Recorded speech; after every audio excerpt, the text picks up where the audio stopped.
الحمد لله نحمده ونستعينه ونستغفره ونعوذ بالله من شرور أنفسنا ومن سيئات أعمالنا من يهده الله فلا مضل له ومن يضلله فلا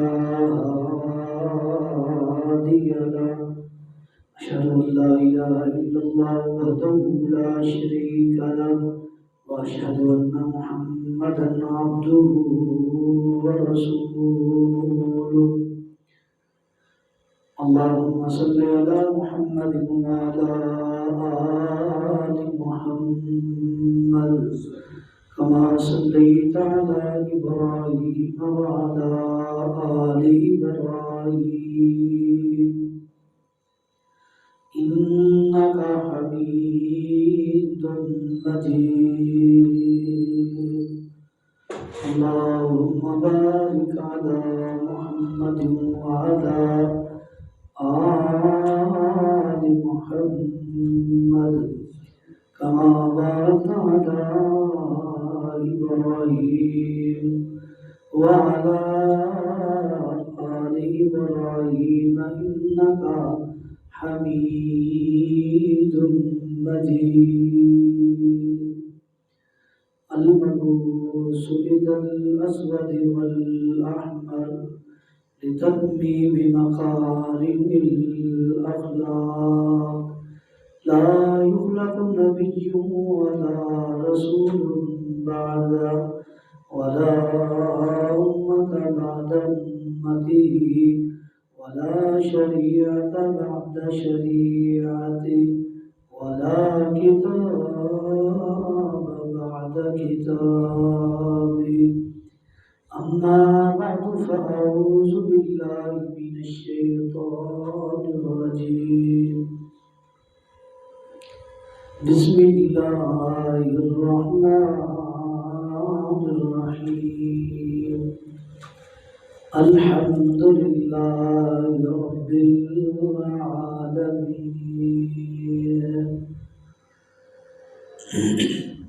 مختصر حمد و ثنا اور درود و سلام کے بعد میں دعا گو ہوں اللہ رب کائنات مجھے حقگوئی کی توفیق عطا فرمائے، پھر اس کے بعد مجھے اور آپ جمیع ساتھیوں کو قرآن و سنت پر عمل پیرا ہونے کی توفیق عطا فرمائے۔ ہم نے سورہ فاتحہ کی تفسیر کے حوالہ سے غالباً 2 یا 3 جمعہ گفتگو کی تھی۔ بیچ میں ماہ مقدس رمضان المبارک آ گیا تو اس کے مسائل، فضائل، احکام کے حوالہ سے گفتگو چلتی رہی۔ آج سے پھر اپنے اسی عنوان کو زیر بحث لا کر آپ حضرات کے سامنے چند گزارشات رکھنا چاہتا ہوں۔ اللہ رب کائنات مجھے حق بیان کرنے کی اور اس کے بعد مجھے اور آپ جمیع ساتھیوں کو حق پر عمل پیرا ہونے کی توفیق عطا فرمائے۔ قرآن مقدس کی پہلی سورت ہے اور پہلی سورت کی پہلی آیت ہے۔ الہ العالمین فرماتے ہیں الحمدللہ رب العالمین، تمام تعریفیں اس ذات کے لیے جو عالمین کا رب ہے، عالمین کا پروردگار ہے، پالنہار ہے، خالق ہے، مالک ہے، رازق ہے۔ لفظ رب جو ہے، جو اللہ نے استعمال فرمایا ہے، رب العالمین، عالمین کا رب، تو اس آیت کے اس حصے میں الہ العالمین نے توحید کا ذکر فرمایا ہے۔ توحید کی 3 قسمیں ہیں۔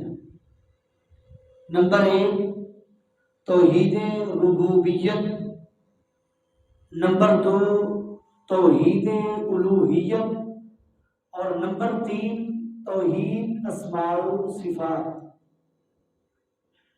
یہ توحید کی 3 اقسام ہیں۔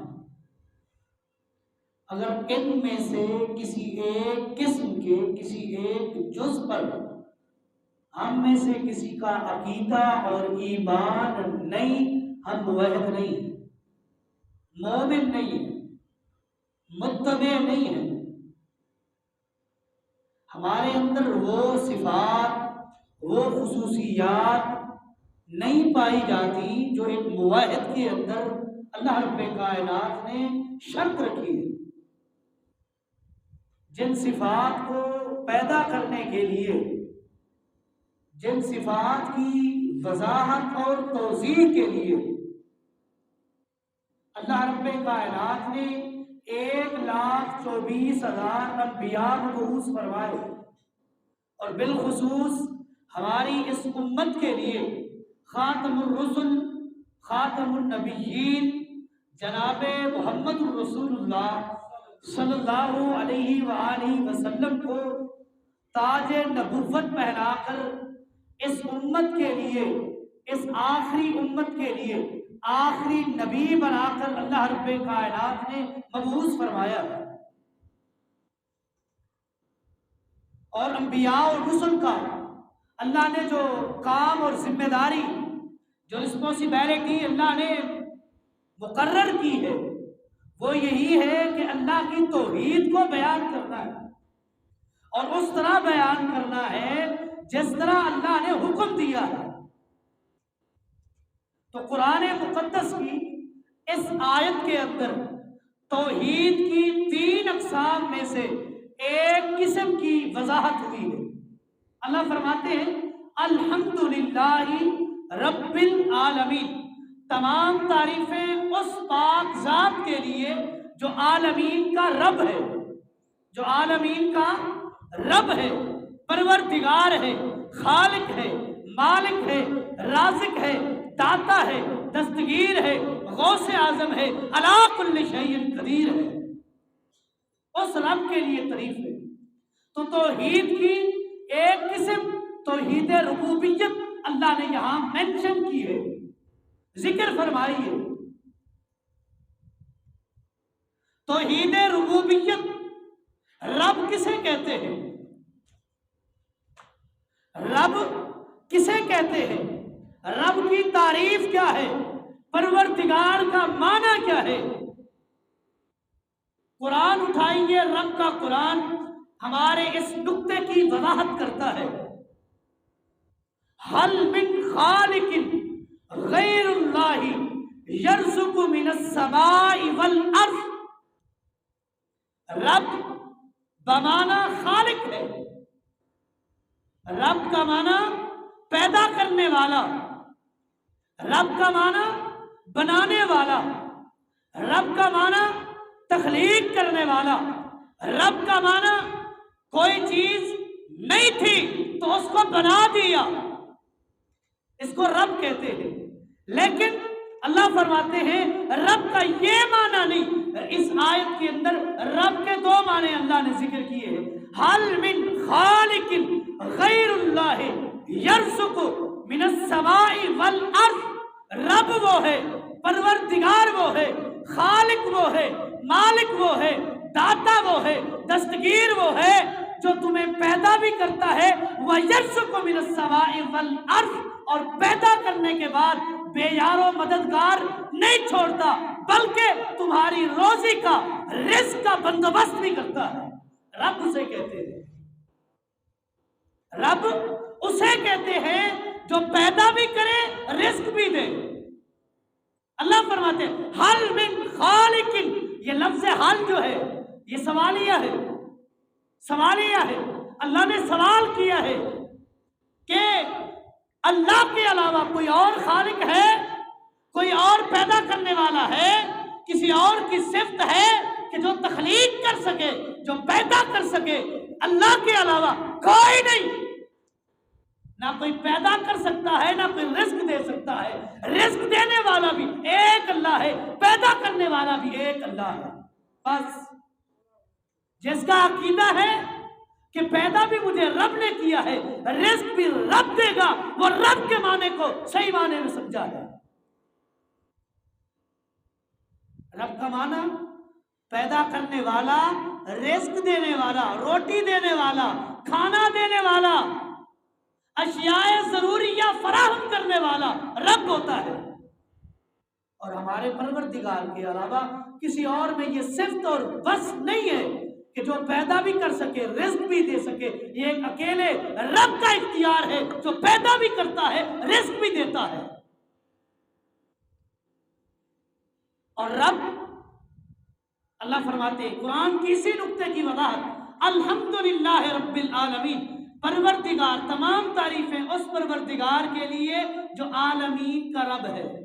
عالمین، عالم دنیا میں مسلمان بھی ہیں، کافر بھی ہیں، مشرک بھی ہیں، دہریہ بھی ہیں، ملحد بھی ہیں، جو رب کے انکاری ہیں، جو رب کو نہیں مانتے، جو رب کو تسلیم نہیں کرتے، جو یہ کہتے ہیں کہ دنیا از خود وجود میں آئی اور از خود ختم ہو جائے گی، ان کا عقیدہ میرے پروردگار پر نہیں، رب ان کو بھی پیدا بھی کر رہا ہے، رزق بھی دے رہا ہے۔ جو رب کو نہیں مانتا، رب نے اسے بھی تخلیق کیا، اسے بھی رزق دیا، رب اس کو کہتے ہیں۔ اسی لیے تو اللہ نے فرمایا ہے نا رب العالمین، چاہے کوئی مانے یا نہ مانے، عالمین کا رب میں اکیلا ہوں۔ میں نے پیدا کیا، میں نے تخلیق کیا، میں نے بنایا، بنانے کے بعد رزق بھی میں نے دیا ہے۔ کوئی مانے نہ مانے، تسلیم کرے نہ کرے، اس کی اپنی مرضی، میں نے تخلیق بھی کیا ہے، رزق بھی میں دیتا ہوں۔ اور اتنا دیتا ہوں،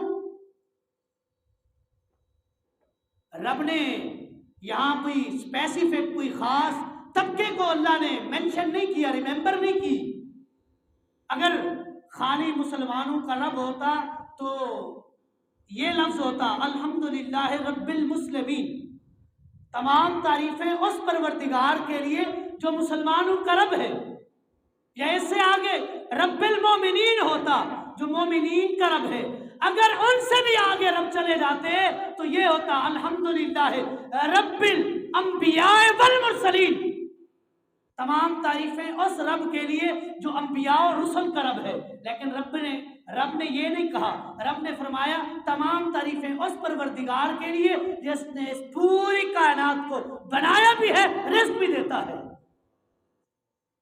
میرا تو عقیدہ ہے رب اپنے ماننے والوں کو دال روٹی پہ راضی کر لیتا ہے، جو رب کے انکاری ہیں رب ان کو مرغن کھلاتا ہے، وافر مقدار میں رزق دیتا ہے۔ میرے رب کا ظرف ہے، ظرف رب کی ربوبیت کا عجیب انداز ہے، اپنے ماننے والوں کو دال ساگ پہ خوش کر دیتا ہے، جو نہیں مانتا ان کو مرغن اور مرغے کھلاتا ہے۔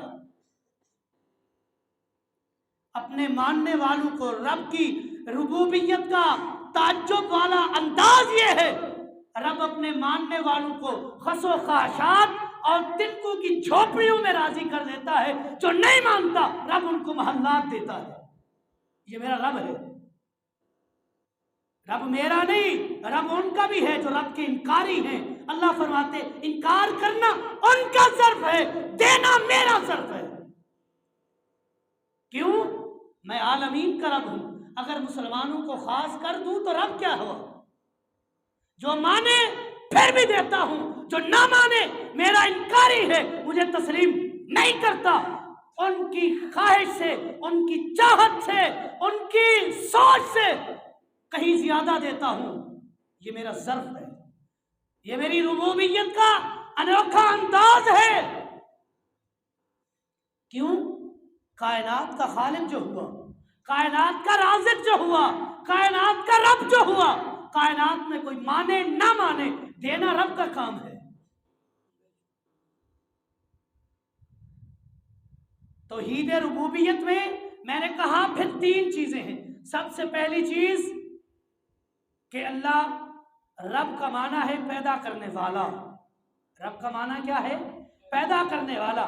رب کا معنی یہ بھی ہے پیدا کر کے رزق دینے والا۔ پیدا کر کے رزق دینے والا، بے یار و مددگار، بے سہارا نہیں چھوڑتا رب۔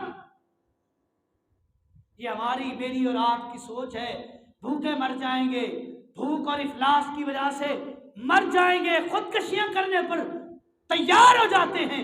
رب فرماتا ہے پیدا بھی میں نے کیا ہے، رزق بھی میں دوں گا۔ یہ آپ کی ذمہ داری نہیں ہے، آپ کی ذمہ داری میری عبادت کرنا ہے، رزق دینا میری ذمہ داری ہے۔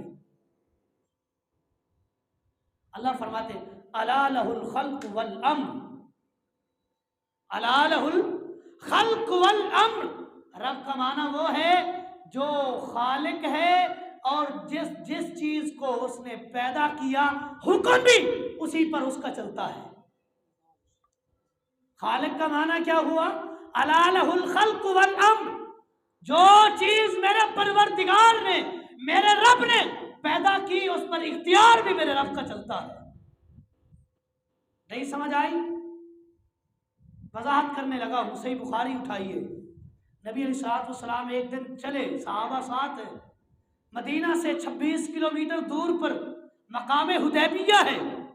حدیبیہ پر جا کر امام الانبیاء نے اور اصحاب محمد مصطفیٰ صلی اللہ علیہ وسلم نے پڑاؤ ڈالا، رات گزاری، رات کو بارش ہوئی، صبح کی نماز پڑھی گئی، نماز پڑھنے کے بعد اٹھائیے صحیح بخاری، فلما انصرف النبی صلی اللہ علیہ وسلم اقبل علی الناس، جب نبی علیہ الصلوۃ والسلام نے نماز کا سلام پھیرا، لوگوں کی طرف متوجہ ہوئے، لوگوں کی طرف متوجہ ہوئے، اور امام الانبیاء نے ایک سوال پوچھا، هل تدرون ماذا قال ربکم، اے میرے صحابہ کیا تم جانتے ہو میرے رب نے ابھی ابھی مجھے کیا کہا ہے؟ هل تدرون ماذا قال ربکم، میرے رب نے ابھی ابھی کیا کہا؟ صحابہ نے جواب دی اللہ و رسولہ عالم، اللہ اور اس کا رسول بہتر جانتا ہے، ہمیں کوئی نہیں پتا، ہمارے علم میں نہیں ہے، رب جانتا ہے یا رب کا رسول جانتا ہے، جس رب نے اپنے رسول پر وحی کی ہے وہ رب جانتا ہے۔ امام الانبیاء نے فرمایا آج رات بارش ہوئی ہے، اللہ فرماتے ہیں میری تخلیق میں سے، میرے بندوں میں سے آج رات کچھ لوگ میرے پر ایمان لے آئے اور کچھ لوگوں نے میرا انکار کیا، میرے ساتھ کفر کیا۔ اللہ کے رسول کیسے ایک ہی رات میں کچھ مومن بنے کچھ کافر بنے، کیسے؟ امام الانبیاء فرماتے ہیں آج رات جو بارش ہوئی، من قال مطرنا بفضل اللہ وبرحمتہ وهو مؤمن بی وکافر بالکواکب، جس نے کہا آج رات جو بارش ہوئی یہ اللہ کے فضل و رحمت سے ہوئی، اس نے میرے اوپر ایمان لایا، وہ میرے اوپر ایمان لایا، وہ مومن بنا، اور اس نے ستاروں کا کفر کیا، ستاروں کا انکار کیا، یہ ستاروں کا جو نجومی علم ہے اس کا انکار کیا۔ ومن قال مطرنا بنوع قضا و قضا مؤمن بالکواکب وکافر بی، جس نے کہا فلاں ستارہ فلاں ٹائم فلاں جگہ سے نکلا، فلاں جگہ پر پہنچا، بارش ہوئی، جس نے ستاروں سے بارش کی امید رکھی وہ ستاروں پر ایمان لے آیا اور میرے ساتھ اس نے کفر کیا، میرا انکار کیا۔ جس نے ستاروں کو بارش کا خالق بنایا وہ کافر ہوا، اور جس نے بارش کا خالق مجھے بنایا وہ مومن ہوا۔ کیوں؟ الا لہ الخلق والامر، پوری کائنات رب نے تخلیق کی اور پوری کائنات پر حکم بھی میرے رب کا چلتا ہے، ستارے بھی میرے رب کی تخلیق کردہ چیز ہیں، اس نے بنائی، اور حکم بھی ستاروں پر میرے رب کا چلتا ہے۔ بارش دینے والا میرا رب ہے، جس نے کہا کہ بارش ستاروں کی وجہ سے ہوئی وہ مومن نہیں، وہ کافر ہے، اس کا عقیدہ کفریہ ہے۔ جس نے یہ یقین کیا کہ بارش رب کی طرف سے آئی وہ مومن بھی ہے، وہ موحد بھی ہے، اس کا رب کی تخلیق پر یقین بھی ہے، اس نے رب کو رب تسلیم بھی کیا ہے۔